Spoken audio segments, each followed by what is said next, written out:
अमेरिकी राष्ट्रपति Donald Trump ने एक ऐसा फैसला लिया है जो अमेरिकी किसानों की लागत घटाने के साथ साथ घरेलू स्टील और एल्यूमिनियम इंडस्ट्री को भी सीधा फायदा पहुंचाएगा। लेकिन दुनिया उनके फैसले से हैरान है। दरअसल फार्म इक्विपमेंट्स और मोबाइल इंडस्ट्रियल मशीनों पर टैरिफ ट्रंप सरकार ने घटाकर 25 से 15% कर दिया है। ये राहत दिसंबर 2027 तक चलेगी। दिलचस्प बात यह है कि अगर मशीनों में 85% अमेरिकी स्टील या एल्यूमिनियम इस्तेमाल हुआ तो टैरिफ और घटकर सिर्फ 10% तक रह जाएगा। ये ऐलान 1 जून 2026 को व्हाइट हाउस से जारी प्रेसिडेंशियल प्रोक्लेमेशन के जरिए किया गया। नया नियम 8 जून 2026 से लागू होगा।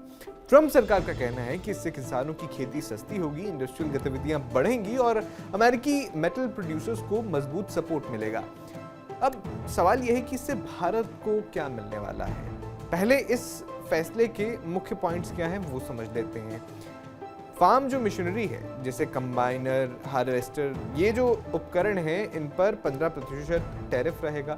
इंडस्ट्रियल उपकरणों जैसे बुलडोजर और इस तरह की मशीनें, इन पर भी 15% टैरिफ रहेगा, यानी 25 से घटाकर 15% कर दिया गया है।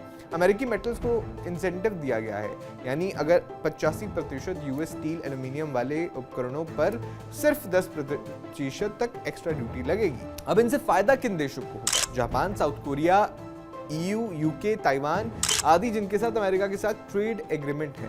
कनाडा और मेक्सिको को USMCA के तहत स्पेशल छूट दी जाएगी। तो सवाल ये बनता है कि भारत इसमें शामिल है या नहीं? जवाब है नहीं। दरअसल भारत इस खास टैरिफ कट में शामिल नहीं है। ये राहत मुख्य रूप से उन देशों के लिए है जिनके साथ अमेरिका के मजबूत ट्रेड एग्रीमेंट है। भारत के साथ जो हाल ही में ट्रेड वार्ता हुई है जिसमें रेसिप्रोकल टैरिफ 18% तक आ गया है, लेकिन ये फार्म और इंडस्ट्रियल इक्विपमेंट वाला सेक्शन यानी 232 वाला सेक्शन, ये छूट भारत पर लागू नहीं होती है।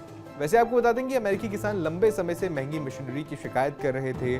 बड़ा वोट बैंक भी है ये, तो ये कट उनकी लागत घटाएगा। कंपनी अब सस्ते में बेहतर उपकरण ला सकेंगी, खासकर अगर वे अमेरिकी स्टील एल्यूमिनियम यूज करें। इससे घरेलू मेटल इंडस्ट्री को भी नया बाजार मिलेगा। ट्रंप की दूसरी सरकार में सेक्शन 232 के तहत स्टील एल्यूमिनियम पर पहले हाई टैरिफ लगाए गए थे। 50% तक ये टैरिफ कर दिया गया था। इससे किसानों की मशीनरी महंगी हो गई थी। वहां बहुत गुस्सा था इस फैसले के खिलाफ। ऐसे में अब मिड टर्म से पहले ट्रंप सरकार ने ये टैरिफ घटाने की कोशिश की है। कुछ सेक्टर को जो है राहत देकर बैलेंस करने की कोशिश की गई है। कुल मिलाकर अमेरिकी किसान और मैन्युफैक्चरिंग के लिए एक अच्छी खबर है, लेकिन भारत को इस फैसले से सीधा फायदा नहीं मिलेगा। 2027 के बाद ये टैरिफ फिर से बढ़ सकते हैं, क्योंकि 2026 के अंत में मिड टर्म खत्म हो जाएंगे, चुनाव के नतीजे साफ हो जाएंगे। उसके बाद हो सकता है ये टैरिफ फिर से बढ़ा दिए जाए।